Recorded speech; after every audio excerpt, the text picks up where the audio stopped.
I request today's chief guest, Professor Prabhakar Rath, former acting VC Mizoram University, who is representing Vice Chancellor today, because Professor Rath will be here for some time. Then we hope our VC joins us. He is in another meeting. So, sir, please come here.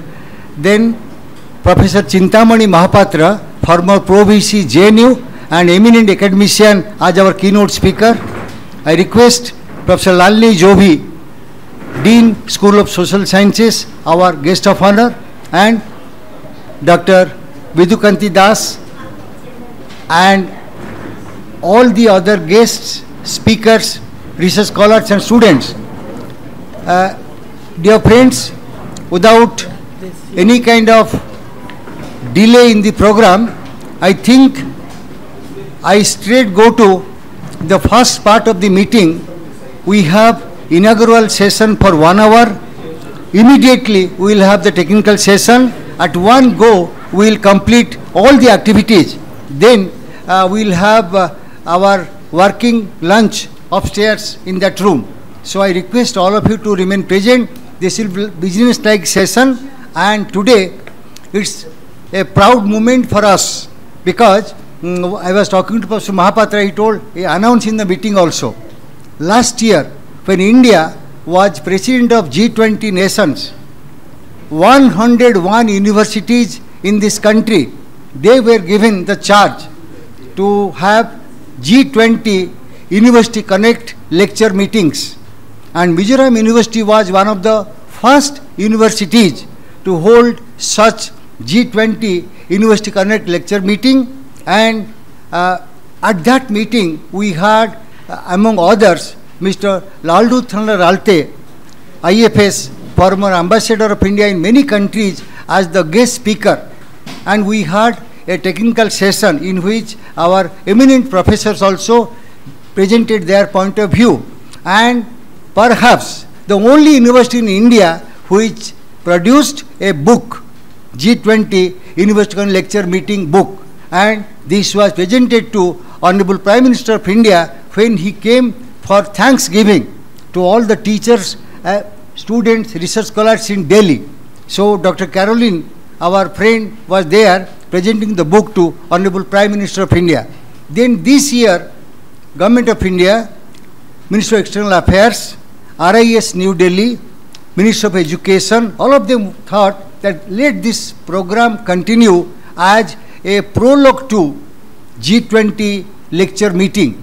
So some of the universities who were better performers, they are given the duty that let us have G20 University Connect Hub initiative. And again, perhaps we are the first university in India to have such a meeting.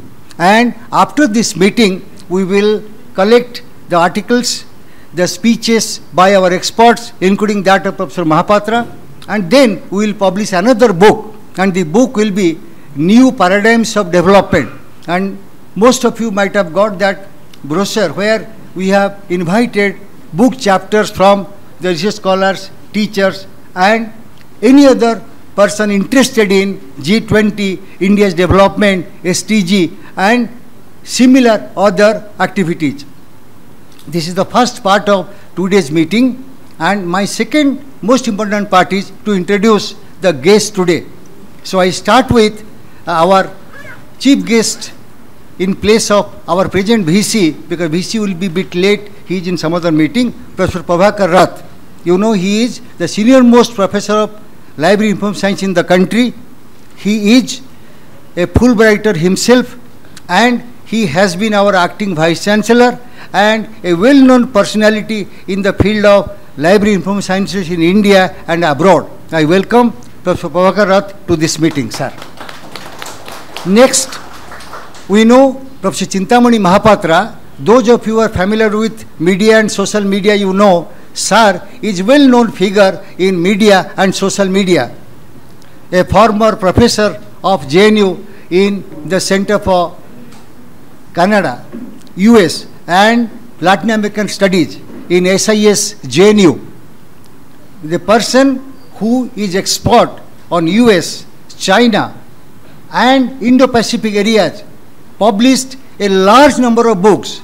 Another Fulbrighter in our midst, like Professor Rath. Sir is a Fulbrighter, Commonwealth scholar, and also he got scholarship to do research in many other countries, including in Yunnan University, China, where he was Tagore Chair Professor. And Professor Mahapatra, in his own right, he has contributed a large number of books, book chapters, research articles, and he is very active. Post-retirement, he has established, he is the founder, chairman of Kalinga Institute of Indo-Pacific Studies in New Delhi. And also in many of the academic fora, Professor Mahapatra is the figure number one, and he is not new to our university. He has been a friend, philosopher, guide of Mizoram University in many other academic activities. I welcome Professor Chintamani Mahapatra as the keynote speaker today. Next, I have Professor Lalini Jovi, Senior Professor of Public Administration, currently Dean, School of Social Sciences of our university, as the guest of honor. And Madam is so kind that both the rooms she has given to us to have this meeting and post-meeting working lunch. And her staff, she herself, till yesterday evening was inquiring about this particular meeting. And dear friends, this meeting is possible because of the help by Madam Professor Lalini Jovi, Dean, School of Social Sciences, and also we are sponsored by RIS New Delhi and many other institutions who think about G20, India, SDGs, and also development in all perspectives. And we have Dr. Vidhu Kanti Das, the member of our core team, who will be giving vote of thanks. With these few words, I think let us invite our chief guest, Professor Prabhakar Rath, because sir will go for 2-3 meetings after this. So he will speak and he can leave, followed by Professor Mahapatra's keynote speech. Professor Rath, please. Well, a very good morning to all of you. It is indeed a great pleasure to be here this morning and speaking to you something about G20 and University Connect. At the outset, I would like to express my deep sense of satisfaction and to Professor Pathi for organizing this program. He has not only organized this particular program, he is very much associated from the beginning of University Connect. And if I remember, there was a program in March 22, and he was instrumental for that program, and a very successful program. I welcome to Mizoram University and for this particular program Professor Chintamani Mahapatra, who was for a long time association with Jawaharlal Nehru University, a very prestigious university. Professor Mahapatra himself is a great intellectual and researcher, and he is very well known in his subject. And you maybe have some of your students, JNU, MA Political Science and MPhil, they may be sitting in this room. Welcome to Professor Mahapatra to Mizoram University. Professor Jovi, one of the very dynamic deans of Mizoram University and holding the responsibility of a very big school of social science, maybe maximum number of departments. Dr. Das from management department, who has been helping from the very beginning as a co-coordinator to Professor Pathi.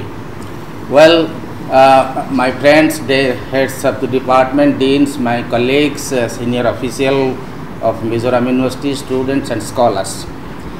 Well, this particular program is, you can say, visualized by our Honorable Prime Minister, Sri Narendra Modi, and it is because of his initiative, G20, the most developed nations of the world, group of countries, and it is because of his initiative that 2022 was entirely dedicated to India, and India hosted a number of activities and programs.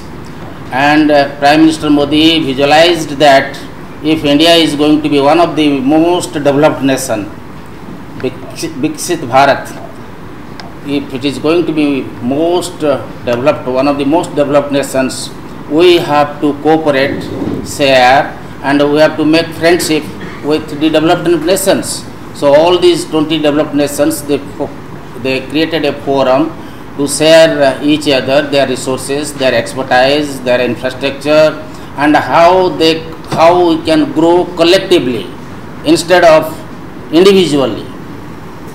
That is the reason that they identified many areas like global warming, environment, trade and commerce. Many areas they highlighted these areas so that India can also take benefit of these initiatives. And Prime Minister also thought that in this process, in this nation building process, in this the process that the government is visualizing as a developed nation, Viksit Bharat, the student community, youth community have a great role not only in understanding India and its capability, and also how can we take the help of the other developed nations so that our nation building program, our nation grows and we become one of the most developed nations. So the students associated with the university and the colleges, particularly the universities, how can they make a great contribution in this nation building?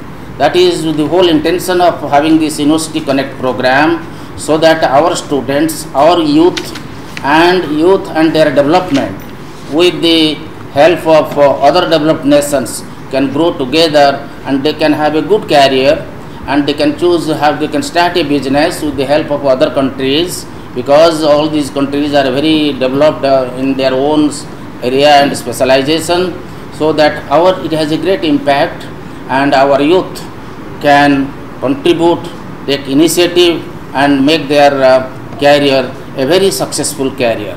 That's its intention. Government has many plans and policies. Every year there is a new plan, new scheme, and this is like a plan or scheme, University Connect. But it is very easy to launch a program, but very difficult to sustain or maintain it. And Professor Pathi from our university has been able to maintain it. And once there was a meeting G20 in Mizoram or Mizoram University, and everything is over. There was a meeting University Connect, maybe everything is over, but he has tried to continue it. That is where we all belong to.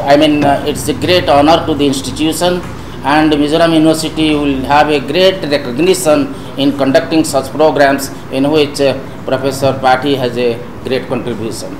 With these words, thank you very much for giving an opportunity for me to be here and to share some of my thoughts and experiences that I gained from the Mizoram University with all these programs. And because of my one or two other meetings, I told Professor Pathi I will not be available for much time, so please excuse me to be away from him this morning. Thank you so much. Thank you, sir. Now I request Dr. Minga, Dr. Caroline to have the guests and our keynote speaker felicitation. Please, come, sir.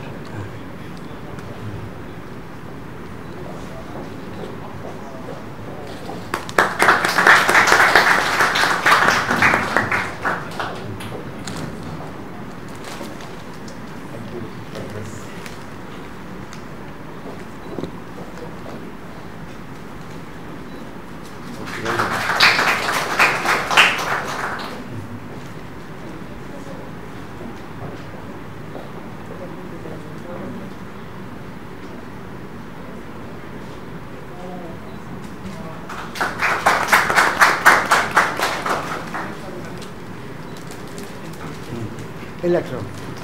Please, we'll do that.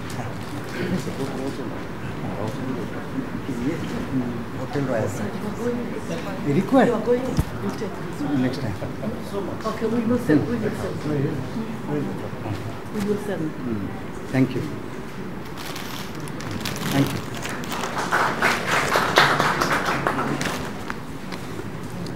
Now it's my privilege and pleasure to request Professor Chintamani Mahapatra former Pro-VC, JNU, and eminent academician, as the keynote speaker to talk about epilogue to India's G20 presidency, the way forward. Pushpa Mahapatra, sir. You can speak. Can I speak from here? Yeah. Can you hear me in the last? Yeah. Yes, yes. Good morning to all of you. Let me, at the outset, thank the organizers, Professor Pathi, for inviting me to talk on this topic.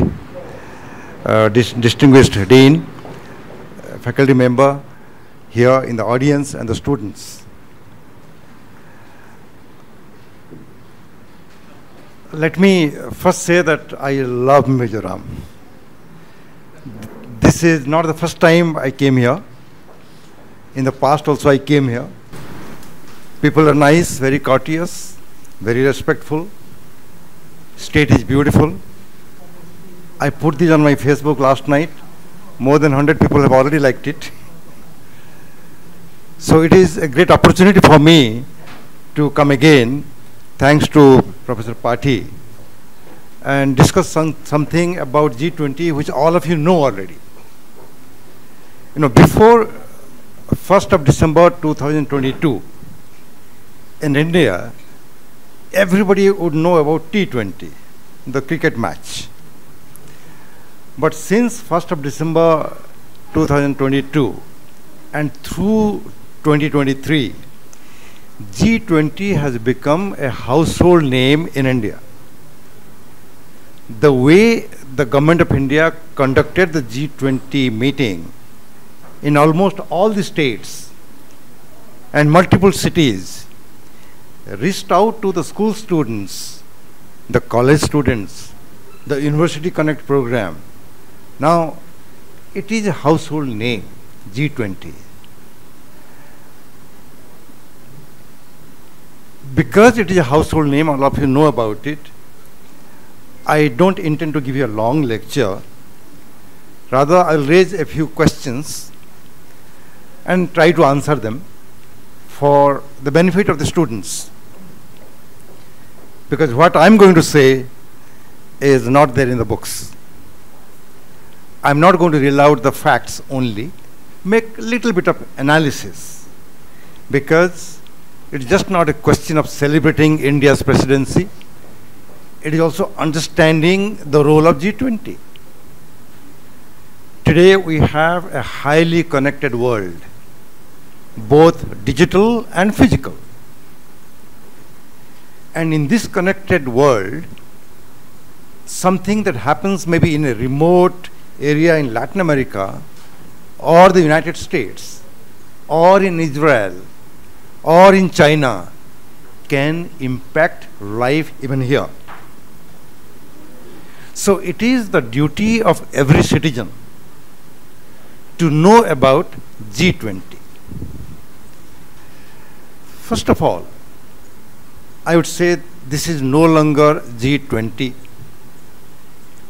Now this is G21.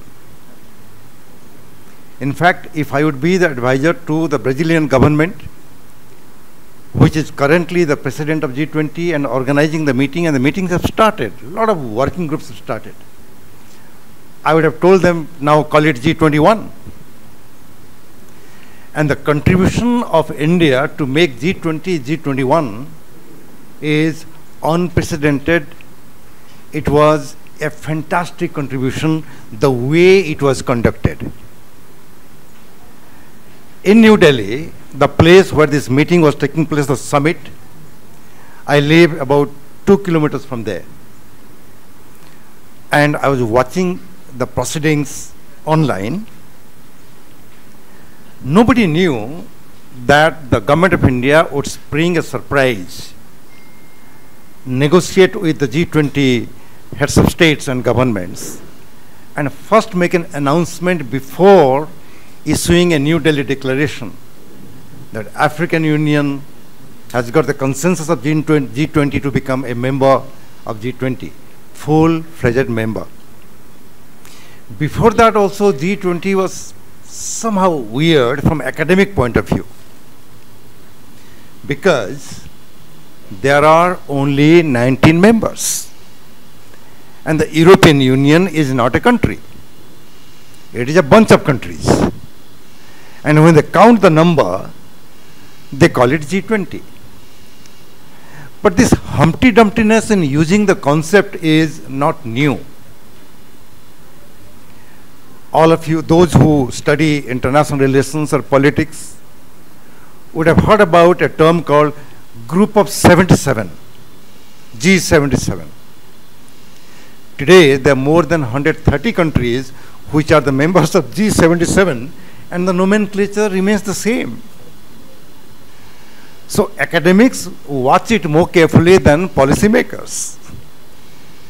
Ideally, they should change the name, the title, and take pride in the fact that the body has expanded. Now there is more membership, and why not? Otherwise, it would be confusing to the people who are not studying the subject. Anyway, when the G20 meeting took place in India under India's presidency, a few takeaways that most of you know are really significant. One important significance is Delhi Declaration itself. The media, I'm very well connected with the media for giving commentaries or some bites on some issues. As the meeting was taking place 2 kilometers from my home, there were media personnel from Washington Post, New York Times, all Indian newspapers, CNN, BBC, and so many. Nobody knew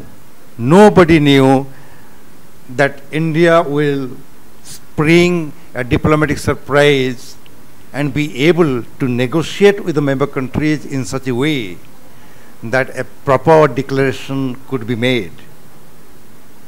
The way it happened in Indonesia, Bali, the G20 summit in 2022, there was tremendous amount of friction, differences, conflict over the Ukrainian crisis. So everybody, including me, thought that Ukraine crisis is going to create yet another bottleneck, and India will not be able to issue a joint declaration. Because the Chinese President Xi Jinping did not attend the meeting, many people thought that this was Xi Jinping's idea of preventing India from taking the big credit of a New Delhi declaration.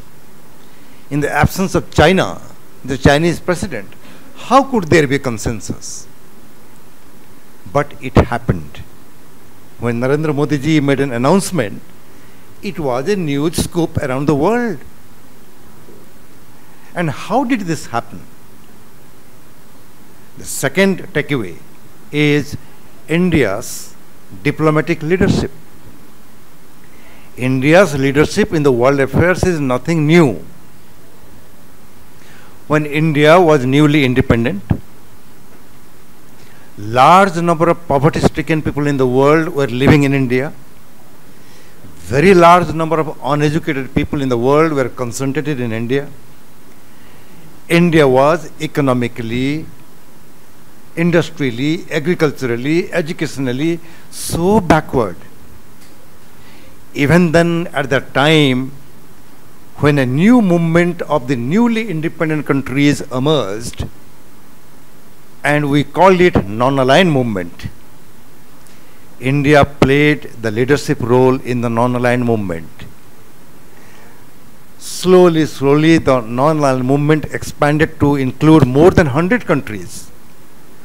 And many countries in Africa, Latin America, Asia would look up to New Delhi to take a position. The moment New Delhi would take a position on an international issue, non-aligned movement would go along with it. In the late 60s and early 1970s, the group of 77 that I alluded to, it was basically a grouping of developing countries, newly independent countries in the United Nations General Assembly. It was under India's leadership that this group of 77 argued in the UN General Assembly debate that there is a big difference between advanced developed countries in the north of the globe and a large number of developing countries in the southern hemisphere of the globe. And the international economic order was not just. The international information order was very unjust and one-sided. Under India's leadership in the 1970s, there was a North-South dialogue, and the goal was to establish a new international information order and an economic order. The information order was important because those days only 4 Western news agencies were controlling the flow of information. If there is a minor little accident in Aizawl, it is those guys will report without knowing the local dynamics. Most of the information that we used to read in the newspapers were filtered through the Western eyes. Today it's a different world. Every individual, each of us has become a journalist. Through the social media we can create a news. Those days it was so different. Professor Pathi would remember in the morning when we get up with a cup of tea, the first thing we grab is the newspaper. And that was 1 day old already. Then we'll see what's happening in India, around the world, locally. But today, if the negotiation is going on in New Delhi summit, and we are opening up the internet, we're seeing what's going on there. The debate took place in the 1970s under India's leadership. But then, those days, India was the leader of the developing countries. When India became the president of the G20, first time India got a role to play the leader of G20. This G20 is such an important body that you have the most wealthy countries of the world who are part of it. Almost 85% of what is produced in the world are produced in only 20 countries, 20 or 21 countries. 66% of the people live in this area. 75% of the international trade take place only among them. 60% of the land area of the earth, only G20. So what G20 does or doesn't do affect global political economy, global security. And G20 is a combo where you have developing countries and highly developed countries. You have superpowers, you have middle powers, you have regional powers. You have about 6 or 7 nuclear weapon powers. Then you have some countries which are part of the military alliances, like Saudi Arabia, for example, or Turkey, for example, part of NATO, Saudi Arabia, US, Saudi Arabia, bilateral defense treaty. So, in this G20, when India wanted to make use of the presidency and then was successful in bringing out a joint declaration, and the language that was written to it was accepted by both Russia and the US, who are fighting tooth and nail over Ukraine. That was a diplomatic masterstroke. Those who study, research, and speak on diplomacy would know it and appreciate it. So that was very, very important. Another takeaway is also equally important. Now, everywhere people talk about democracy. Democracy, among other so many definitions, is a concept where the decision making is multilateral, plurilateral, and take as many people's voice and opinions as possible. Again, for the first time in India, most of the negotiations would take place in New Delhi, some of them in Mumbai, only by the elite people who speak fantastic English, suited, booted, and who are trained as foreign service officers or bureaucrats in different ministries, or the big leaders, they would come and talk. people like you and me will only read in the newspaper or watch television.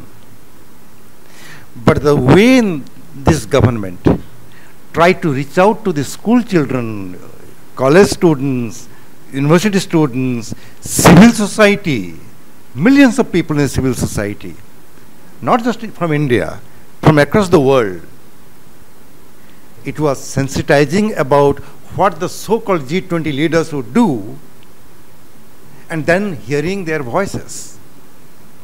You may be thinking, how did those people hear your voice and my voice? In very many ways. By holding different events in every cities and states. Imagine, very senior officials of 20 countries, hundreds in number, would come to Aizawl, would go to Bhubaneswar, would go to Chennai, would go to so many small towns also. And they have a feel of the place, the local cuisine, the local dynamics. That means by democratizing the functioning and the negotiation, the discussion of G20 items, India was able to showcase India to the rest of the world. By reading the Western media and watching the Western television, majority of the people in other countries, they don't understand India at all. And today, India has advanced so much in 75, 76 years that many Indians also are not aware. Not aware. I can give any number of examples. Let me give one example. When I was a little student and going to the school, primary school, every day even I was getting midday meal. And the meal consisted of milk powder. And the milk powder came from the United States of America under PL 480 assistance program, Public Law 480. Today, I feel good that India is one of the largest producers of milk in the world. As a student of international relations, I studied, I researched, I spoke how big powers are manipulating India because we did not have adequate food to feed our people within. They would bargain with India. You take a position on such and such issue, then only we'll give you food. There was periodically drought or famine or flood, and we did not have sufficient food. When I read the data, not from the Government of India sources, but from Food and Agricultural Organization, and I read that in most of the agricultural products, including the livestock, like cows and buffalo and goat and chicken, India's position is in the top 5 or top 10 of the global producers. I feel good. When India became independent, a little pencil that we used was imported from Great Britain. And today, can you identify anything that is not produced in India, including the nuclear bomb and the missiles and the aircraft? Difficult to imagine. Right? And this India, we did not know because all of us are so engrossed in domestic issues, personal issues. I remember giving lectures in so many universities on G20, the Connect program. Everywhere somebody would say, "Sir, I have no jobs." Brother, don't link up your job with G20. We became so engrossed in things domestic. We did not see the big picture that a country like India, with so much of diversity, with newspapers in 100+ languages, is managing some kind of democracy. 75, 76 years is nothing in the life of a nation. Nothing. So whatever we have achieved, we should be proud of it and appreciate it. But lots of problems are there in India. We cannot ignore them. We have to keep working on it. But we should not demean ourselves, should not belittle ourselves, because this continues to be a dog-eat-dog world. National interest predominates. So unless we know ourselves, how can we negotiate with the rest of the world? One of the things that the government did, by bringing the big leaders from so many countries to different parts of India, exposing them to cultural differences, linguistic differences, local problems, at the same time giving them a little insight into the tourism potential, the beauties of India, we really showcased India to the rest of the world, particularly G20. That was a fantastic achievement by G20. Next takeaway. Look at the issue of women. Women are deprived of many things for centuries. Now, many governments, many people talked about women empowerment. Big talk, women empowerment. But in the G20 meeting, when we put on the agenda, not just women empowerment and give them some jobs here, the developmental projects and activities must be led by women. That was, I think, a great initiative by the government of India. Today, all of you know how the climate change is taking place around the globe. Aizal is so hot today. It was not like this some 7, 8, 9, 10 years ago. We can feel it any part of the world. The kind of wildfire you have in Canada and the US or Indonesia, the kind of heat wave you have in Europe, it's all visible, right? But then, fighting climate change cannot be only in the realm of governance. Role of every individual is important. So when India proposed and G20 accepted that it has to be LIFE, that means it should be a people's movement. Every individual should contribute to fight climate change. That was also taken in a very big way. Then technology, emerging technology. How best to harness the technology and make it democratic use. Many developed countries also had not succeeded. India did. Digital public infrastructure or DPI. The way we use our Paytm and other things.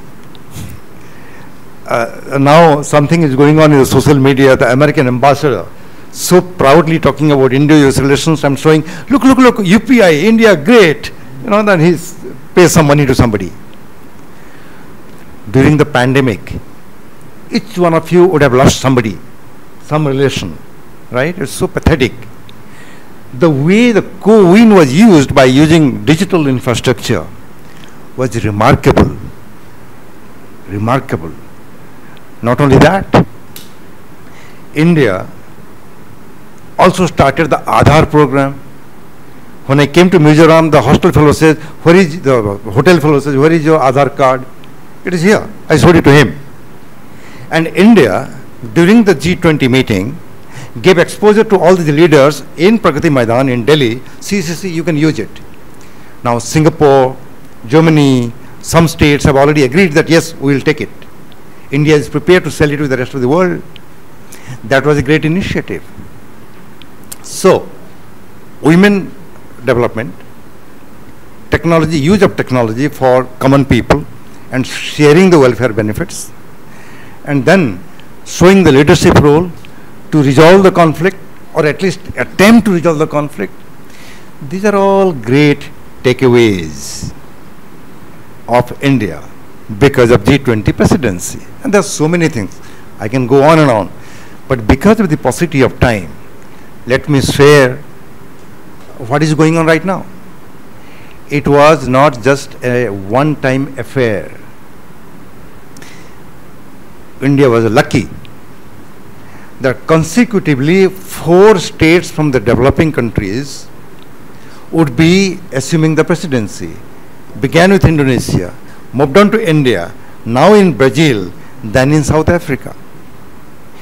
In order to showcase, not only showcase, in order to convince the developed countries, without the cooperation, opinion and help and assistance of the developing countries, you cannot maintain global stability and peace.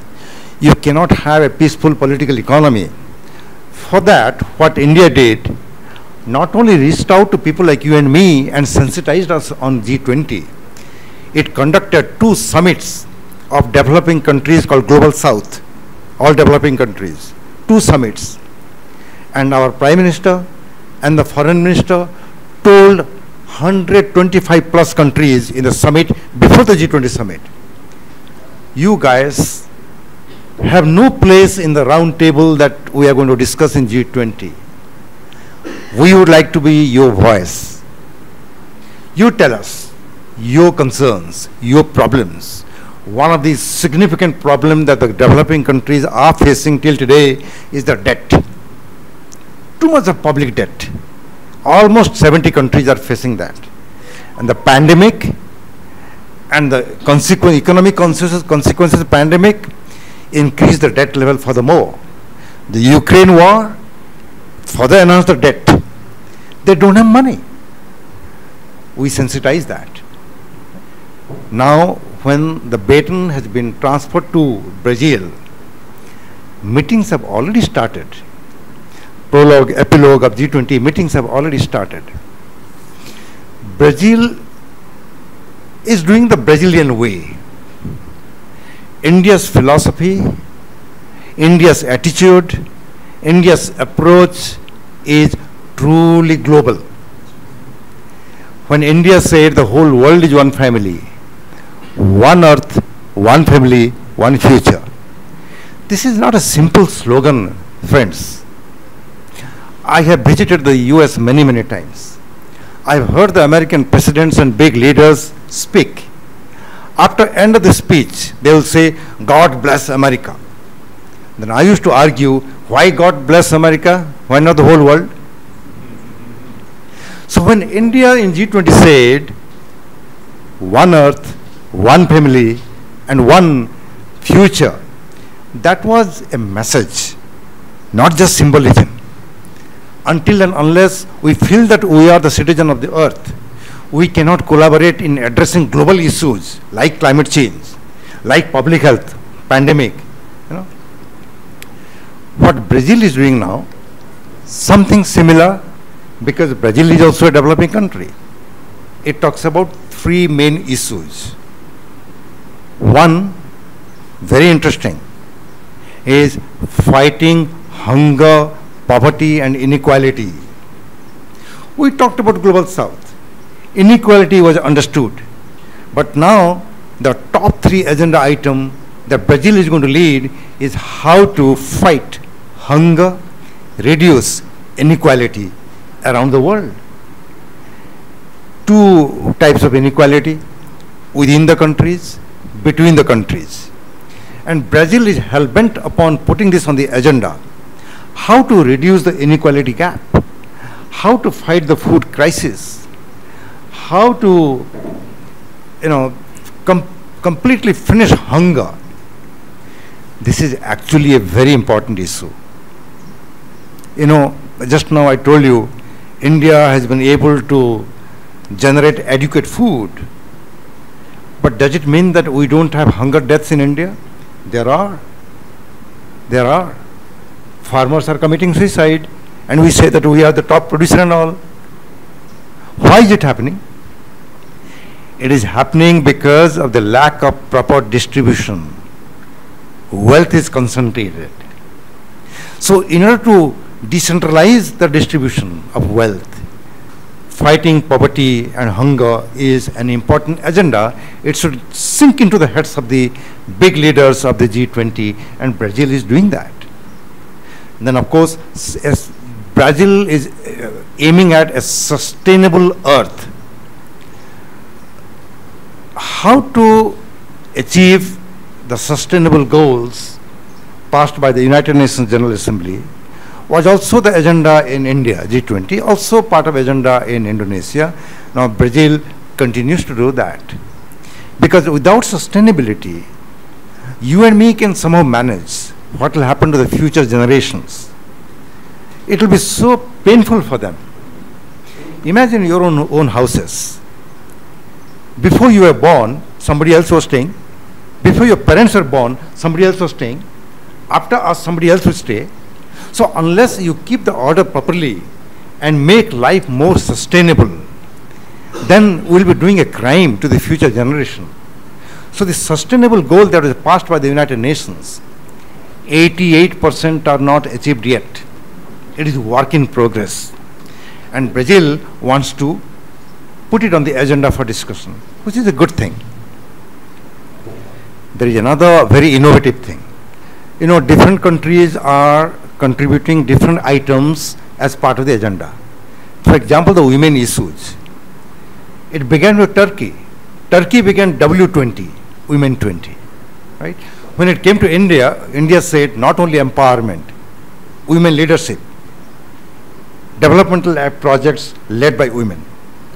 Now Brazil takes it over and says the time has come to fight this issue of inequality, gender inequality so much that for every dollar that a man earns, a woman earns only 51 cents average globally.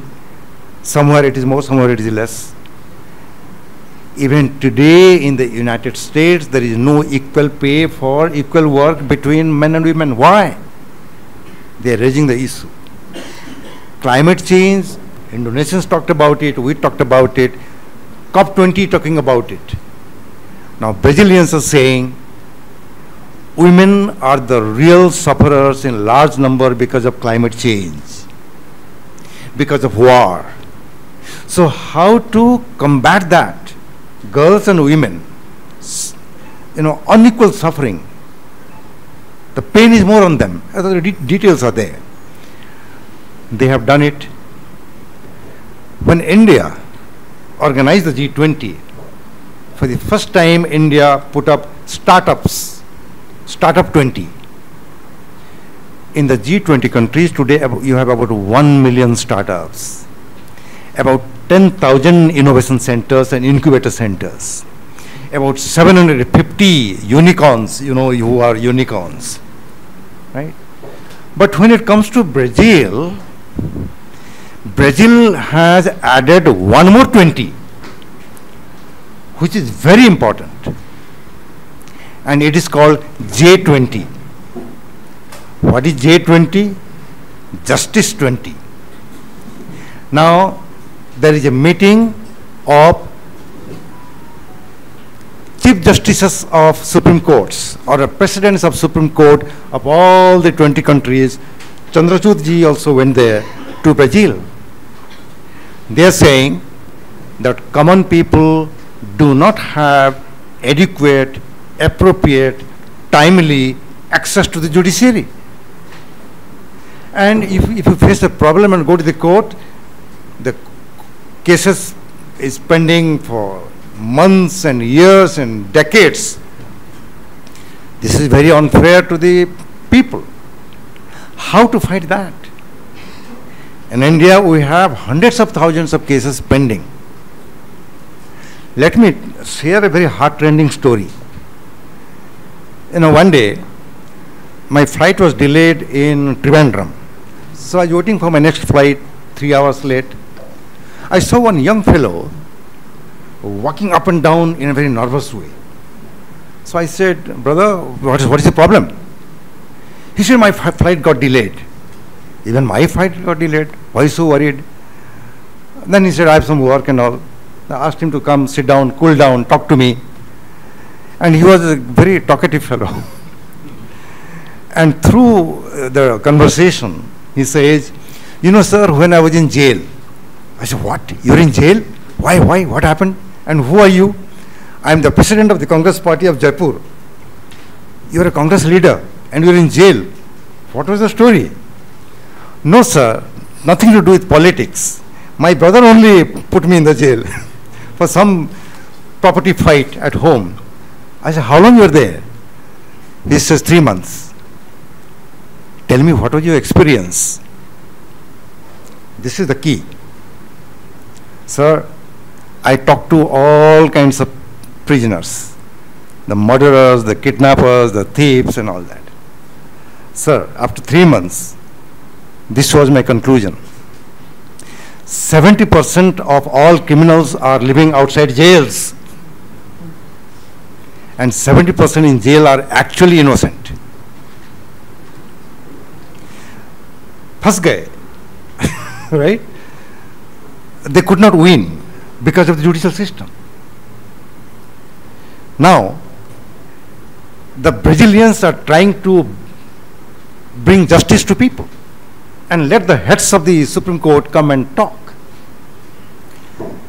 Artificial intelligence is so important now everywhere. In the University of Michigan in the United States, they have used the artificial intelligence and created a system. The moment a lawyer would feed a particular case, in a few minutes, that machine will come up with similar cases fought over the last 100 years and even give you a conclusion, you will win or you will lose. Right? The Brazilians, I don't know whether they know about it, but the G20 is trying to use the modern technology, including artificial intelligence, to make justice system accessible, affordable to people in large numbers. That is their contribution. In Indonesia, in New Delhi, many people, including people like me, would say, the goal of G20 is to address the issues related to political economy. How to make the global economy stable, because if it is not stable, the poor people in poor countries suffer more. So why are they worried about Ukraine or some wars? Brazilian president is saying, Lula is saying, we have to resolve even those political crises. You cannot delink politics from economics. And he's saying that because of the continuing war and the political differences and the geopolitical divergences and the geo-economic fracturing of the globe, there are, in 2023, there are 3,000 different kinds of restrictions on trade. In 2019, it was 3 times less. It is increasing. Unless we resolve those kind of differences, no matter how many agreements we sign, how many declarations we make, nothing can be implemented. This is what they're doing. If some of you are the students of economics, you will know that politics drives economy in a very big way in very many cases. Those who are the students of politics, you know very well that it is the economic motivation which motivates the politicians. They always look for their profit. That means it is a two-way street. You cannot compartmentalize. So Brazilians are saying, let us discuss how to resolve those issues. So in a way, G20 is dynamic. It is moving on.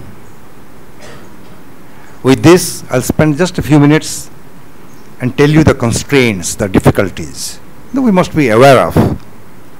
And then I end. If you want Partisab, I'm prepared to have a conversation. You can give your points of view. If inaugural it's not possible, that's also fine with me. But let me just say 1 or 2 constraints. Number 1, G20 is not like an international organization, the kind of which you see in WTO or IMF or World Bank or the United Nations or NATO or ASEAN or SAARC or the EU. Number 2, it is not based on any TTE or agreements. Number 3, as a result, there is no enforcement mechanism. And then, of course, within the G20, there are lots of problems. You see the problem in some kind of Cold War that has started again between the United States and Russia over Ukraine. Both are part of G20. Some kind of cold confrontation is evolving between the United States and China. Fierce competition, cold confrontation, potential Cold War between the 2 richest countries in the world. Unless these kind of issues are also resolved, no matter how many declarations you have, we are going to face problem of implementation. Does it mean that G20 is not an important body? It is. It is better to converse, hold dialogue and talk than remain in their own little silos and develop mistrust and then keep fighting. So G20 is a mechanism which is very useful, but not adequate yet. It has to be refined, redefined, and make more muscular. Because today you have all the multilateral institutions which are increasingly becoming paralytic, dysfunctional. The UN Security Council, the IMF, the World Bank, the WTO. Right?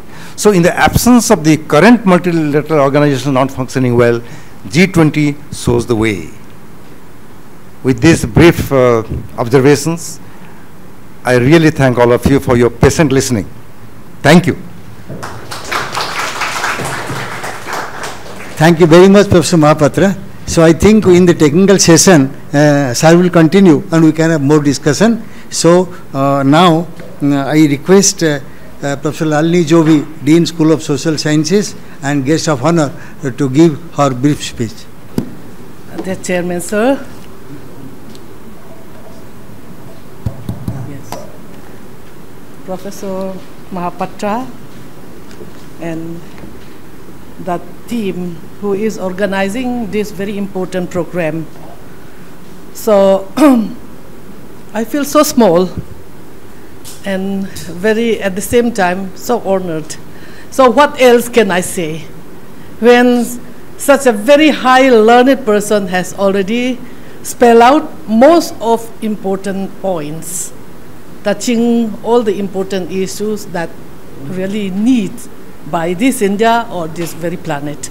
Anyway, as I was already invited by the chairman, then I would like to share some few things. Sir has already mentioned many things which I would like to stress and dwell into that.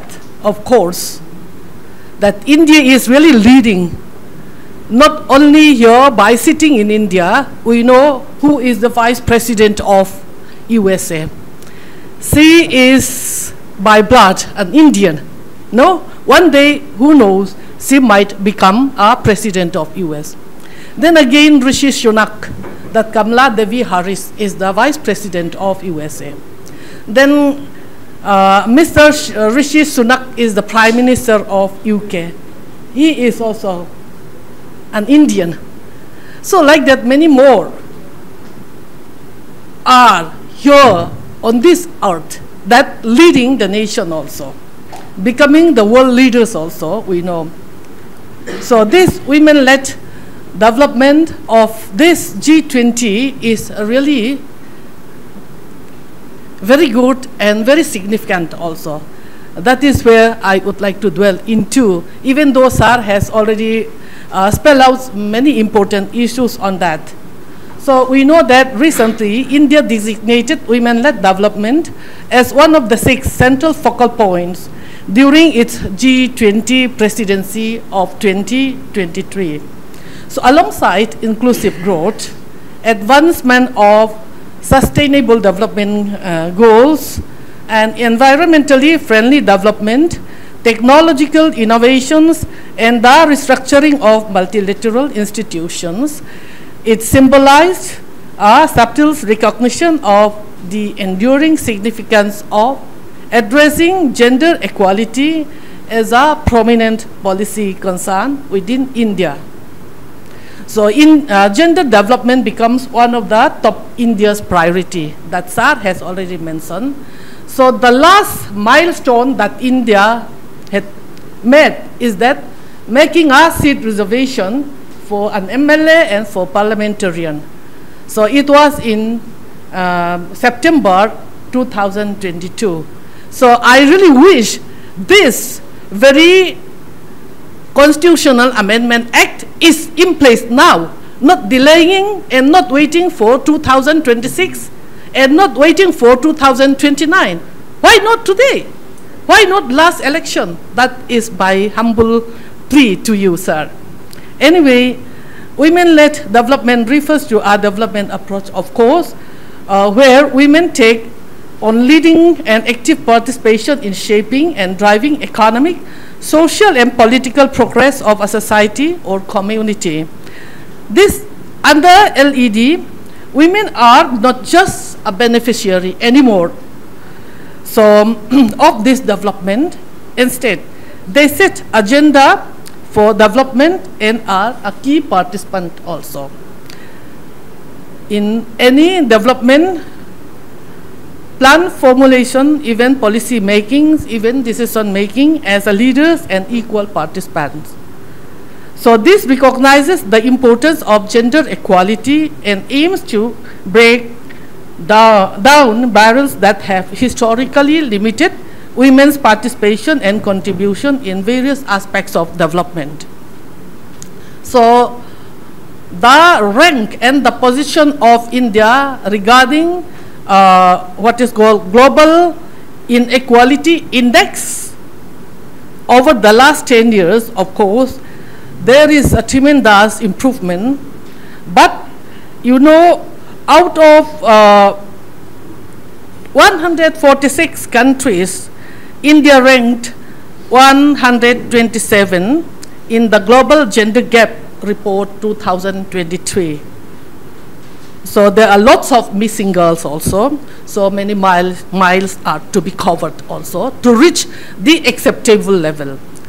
So to make it short, let me just hit right away to the India G20 perspective or a global. That is a recognition the significance of gender inclusive policies for global prosperity. So here I have been pondering upon the UN Security Council 1820 also, 1825 also, where if there is a conflict, resolution is to be met, then the inclusion of women should be there always. Then without empowering the women, it would not be possible. So prioritizing women's empowerment as a key agenda item in the international forums, even advocating for equal access to resources, opportunities, and decision-making position for actually women. So anyway, within this broad spectrum that India's perspective may be spelled out here, once again, Sir has already spelled out some, implementing policies to enhance women's participation in various sectors of the economy, be it the public sector, be it public enterprises, be it in the government public organizations also. This has to be actually taken really in a deeper consideration. So promoting entrepreneurship and leadership among women to targeted initiative also. We know, I'm coming to the Northeast also, of course, that addressing societal norms and cultural barriers to ensure women's full integration into development efforts. So coming to Northeast India, in the Northeast, there are 8 states. Then out of these 8 states, 3 are tribal states also, like Mizoram, Meghalaya, and Nagaland.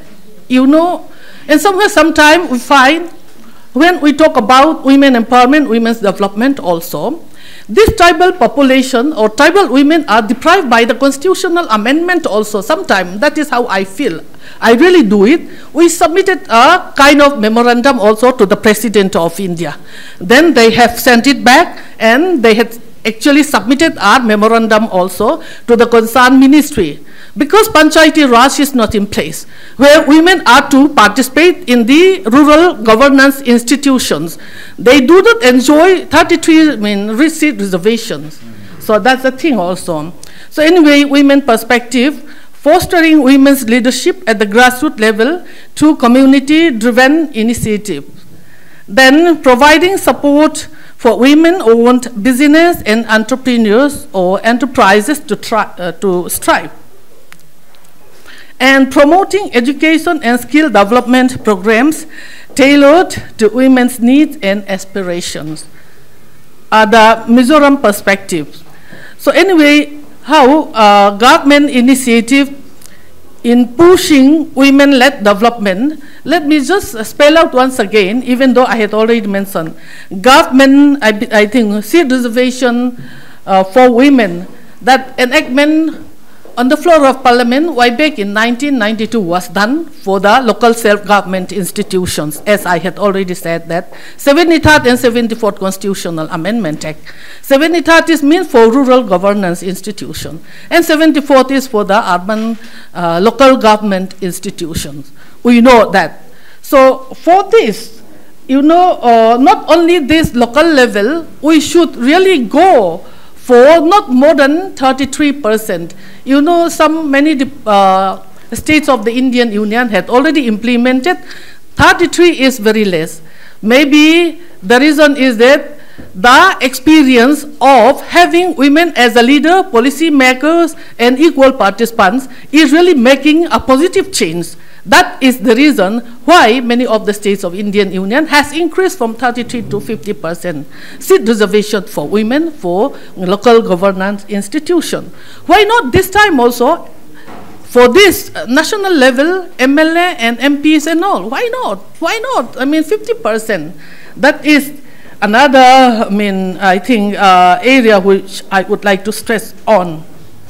Then Stand Up India is also another important initiative taken by the government of India, like making loans and all, and favoring these women far as possible to develop women entrepreneurs who are above 18 years old, of course, in the green sector. That is also made available. But how many ladies in the Northeast India are availing this kind of facilities? So Beti Bachao, Beti Badao, that is survival of girl, child, and protection, are also actually taken and in operation also, and success story are to be found in many states. Then National Rural Livelihood Mission, that is upliftment of rural poor, rural women, focusing especially rural women poor. So I know that in the state of Mizoram, and one of my PhD scholars just submitted his PhD thesis also. Very, very interesting finding he had made. And then that the rural people in the state of Mizoram, especially women, are really benefiting out of this very program, this mission also. So the finding and what is called the suggestion that has been made for further improvement is really very, very interesting. Then PM Awas Ajana, that is also urban housing for urban poor, that has been made even within the state of Mizoram and within this Aizawl city. Many basic urban basic service for urban poor has been actually available. If you move around the Aizawl city, you will find those big buildings that where these urban poor are living. Then PM Awas Yojana, that is urban housing, of course, and then maternity leave is also made available now. Being a female, government employees, that we can avail more. Even the father can also avail 15 days of maternity leave, something like that. So in the past, I enjoy only post, delivery, maternity leave. Now it is pre-maternity leave is made available also. If something more can be there, of course, for the child care leave, that can also be availed by the mother. So then these kind of things are really, actually in place now in India. So for uplifting or women-led development, because women's position and status is, actually not so good and acceptable, because our society is like a man-made, a man-made society where women are looked down upon. We all are suffering, be it in a Hindu community, be it in a Muslim community, be it in a tribal community also. So that's why women-led development is really very significant. So India's pursuit of progressive and gender-equal society requires more than just political commitment. So actualizing women-led development necessitates fulfilling equal opportunities and basic needs, and fostering women's leadership at all levels is really crucial for achieving inclusive and sustainable development in the country. So what should be the way forward?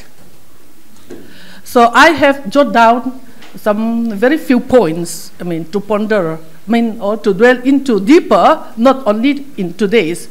So leadership and decision making, especially in Mizoram, we used to say that where are boys? Male are missing, but not exactly in that way. So those who are in the organized sector, in the government organization, women are actually having a very much lower percentage to share this aspect. Then in the critical decision making, like a vice chancellor, like a secretary, like a directors and all, there are quite few female. So in the entire University of Mizoram, that they are about 250, almost 300, teachers. Out of that, only about 60, 70 female teachers are found. Then a full-fledged vice chancellor, when it will come? That many years we have to cover again. So that what I mean to say is that to sit in a very critical position, that women are lagging far behind. So this is what I want to say. Then education and skilling and all. So when women are given equal opportunity, equal chance, again, let me cite an example of Mizoram University. Every year we are conducting a convocation. So when prize winner and the toppers are actually listed out, maximum number of these prize winner and gold medalists are composed by the female. So what I mean to say is that when women are given equal chance, they are not lesser than average men. So many are more than, better than many men. So that is what I mean to say. So women are to be given more opportunity and more chance wherever, if it is possible, if they can become a vice president. Do we find that the vice president of India are male member from male blood? Indian blood, male member, we don't find. So like that, even the prime minister also. So what I mean to say that it is really possible for women to become a leader. So that is that. They are capable enough. So women entrepreneurs, you know how many chief executive officers female we find in the multinational corporations we find, and they are not lesser than male. So if we give more chance to this female, then women's role in climate and food security you have dwelt into. That is very interesting. I'm not going to do it. Then changing mindset is also very much important. What is to be done? And we may start from maybe the classroom. The classroom from KG and then up to university level. That mindset can be actually changed to education also. So with its focus on women-led development, India's G20 presidency become a torch bearer for progress for women and child empowerment worldwide, with 6 in-person international conferences and 86 virtual international meetings focusing on issue of gender equality. So anyway, I wish this very seminar a very grand success, and thank you all. Thank you, madam. Actually, I have one announcement. Our Honorable VC is on his way. He is coming, but this is not my speech. My speech is G20, MJDU and Power Cut. They are twin brothers or sisters. Because that time, when we had live telecast last year, March 6, midway, even Mr. Ami was there also that time covering that program. It was Power Cut. And my friends throughout the country and outside, they told me, we have never seen a university program, pin drop silence in auditorium with Power Cut. This is only in Mizoram. And now the twin brother or sister comes back. And I thank all of you from the bottom of my heart, because this comes and you have endured. So with these few words, I think our VC comes. So I welcome Honorable VC. And I think sir, please come. Namaste, sir. Please come. So I think even for 2 minutes, we almost, please sit down. We told our Honorable VC, was Divakar Chandra Deka, an eminent scientist and our friend philosopher guide now, then he has to come, and I request Dr. Sada to arrange felicitation of sir. Then sir will speak for 2 minutes, then he will go. He has got 3-4 meetings in line. Now it is second meeting in a row. He didn't go to his office, came from another meeting in the city. Please come.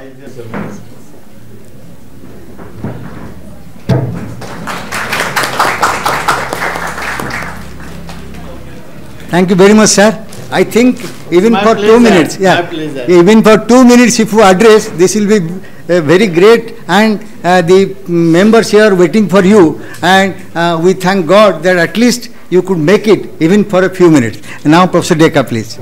Okay. And it is all 12 past, right? I don't say good evening, good morning. I will say namaskar, Sibai. Okay, instead of good morning, good evening, I may forget. I have to see the clock. It's based in India, namaskar, and in Mizoram, Sibai. Am I correct? Yes. So, namaskar, Sibai. It's my pleasure. I attended one very scientific meeting by one DBT department, central government, and in jointly together with Mystic, you know, right? Mizoram State Science and Incubation Center, or like that. So that is also very good. I attended that, and immediately I asked here because this department, these people are very close to me. And in particular, but Mizoram as a university, it is in the heart, of course. And university in the heart, but the rest are close to me. Anyway, so this function importance I know from Professor T, and I thank him. He very long time insisting that I should make somehow here, and I've been able to make it. I'm very happy for that. And first of all, I think that as all of you must have been told, our dignitaries, VIPs are here. So they must have talked about. So G20 for year long we celebrated in Mizoram University before I joined here, and I was towards the end I was part of that. So through G20 and that our country has been elevated a lot in the global scenario, global platform. No, our prestige has been increased. And after that, we should not forget G20. So this is, I think, we have to keep that in that is very, G20 is important to make our country relevant in the global scenario. So I think this is part of that we should continue. The spirit we achieve, the reputation we created in the global platform, that we cannot afford to lose, right? So G20, you should not forget about that. Second thing I would like to say is that whatever you do in your career or personal career, your society career profile or your family profile, whatever you do, or your building you construct, most important part is your foundation, right?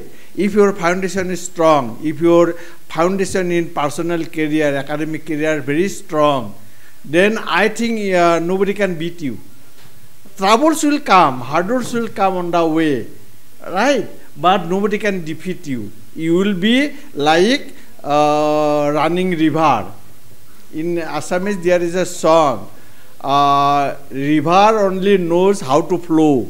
Nobody can stop it. Nobody can stop river. It will keep flowing in its own way. So your life, your career, your everything is fine if you have a strong background, strong foundation. So what I want to mean by bringing this reference is that our foundation as a nation, as a Bharat, British used to call it India. That's okay, no problem. But actually in proper noun should not be translated. But British did it for us, is okay. We should not be offended. Whether it is India, Bharat is same thing. But my name in Assamese, your name in Mizo, or in your name in Hindi, it has a meaning, but we cannot translate it.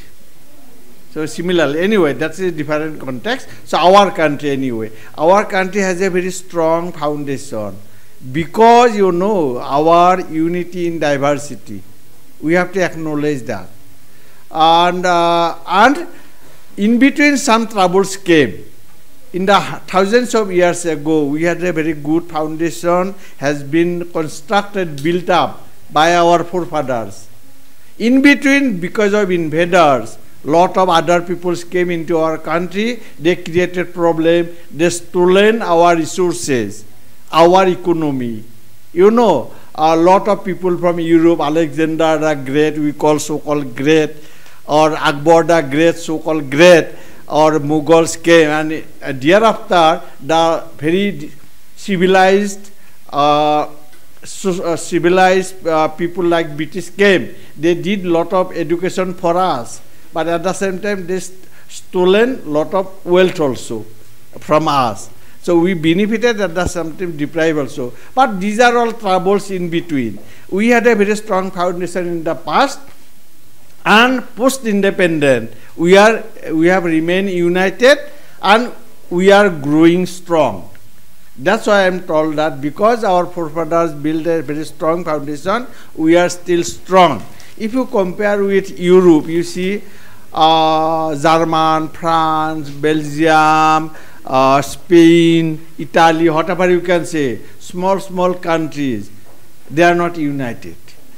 Under European Union, there are some kind of agreement is there, and then UK was also in European Union, but they have separated. But as such, and they are not united. But our country is like an Europe. We have so much of diversity in language, culture, but you are still united. That is our strength. That is our backbone. Okay? So we had a strong foundation. In between troubles came, but like a big river, strong river, we have been able to keep flowing. Now, after post-independence, we are again very strongly united, and our Prime Minister has set a goal that in next 20 years, because long time we have been developing country, but our young generation will agree that they like to be developed, they like to be a citizen of a developed nation, not a developing nation. Okay, so Prime Minister has set a goal. Many of us will not live for next 25, 30 years. But our young generation would like to see that by 2047, your country, our country is a developed country, developed nation. So we must be working with that goal. So we are working, and that is a good thing for all of us. And so let us work together towards that goal. I think this meeting, this program is part of that. Viksit Bharat, or developed Bharat, developed nation, developed country. Thank you very much for this opportunity, all of you. Thank you very much. Okay. Esteemed guests and dear friends, I should thank all of you for the resilience and endurance with which you are continuing. Maximum 1 more hour, our speakers are here for a technical session will continue like this, and I am praying that by the time the electricity should resume. But only one sentence from the President. This is because we talk all global things, but we have to act locally. So let's become local. The journey continues, and aligning with Mizoram University's motto, greater deeds remain. So whatever little we do as teachers, employees, researchers, students, or Indians, that will contribute to global development, because we are only 6 years before that SDG 2030. So this is in that line. So let's think global, act locally, and let's all become local. And with these few words, I request Dr. Bidhukanti Das to propose a formal vote of thanks, and then immediately we start our technical session, and maximum 10-12 minutes for speaker. We continue very soon, and after that, working lunch upstairs. And I request all of you to continue. Thank you very much. Vidhu. Very good afternoon to all of you.